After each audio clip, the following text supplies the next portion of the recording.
Hi అండి, నేను నా ఫ్రెండ్ హైదరాబాద్లోని జూబ్లీ హిల్స్లో ఉన్న శ్రీ పెద్దమ్మ తల్లి ఆలయం తెలంగాణలో ముఖ్యంగా బోనాలు పండగ సమయంలో అత్యంత ప్రముఖమైన దేవాలయంలో ఒకటి.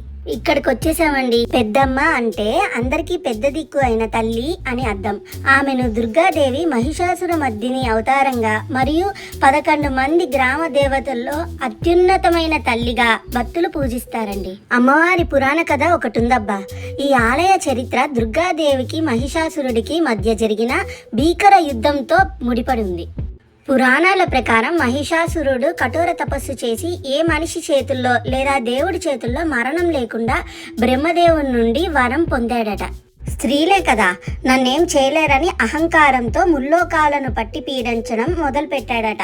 వాడిని అడ్డుకోవడానికి త్రిమూర్తులు బ్రహ్మ, విష్ణు, మహేశ్వరులు తమ దివ్య శక్తులను ఏకం చేసి దుర్గాదేవిని సృష్టించారట.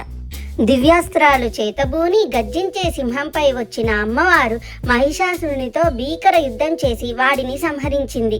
ఈ విజయానంతరం అలసిపోయిన అమ్మవారు భూలోకానికి వచ్చి విశ్రాంతి తీసుకుందని స్థానిక కథనం. ప్రస్తుతం జూబ్లీ హిల్స్లో గుడి ఉన్న చోటే ఆమె ఆగి అక్కడి బావిలో నీరు తాగి దాహం తీర్చుకొని సింహవాహినిగా అక్కడే కొలువైందని భక్తుల నమ్మకం. ఇక్కడ ఒక ప్రత్యేక ఆచారం ఉందండి. భక్తులు ₹1 కాయిన్ని తీసుకొని దాన్ని నిలువుగా నిలబెట్టడానికి ప్రయత్నిస్తారు.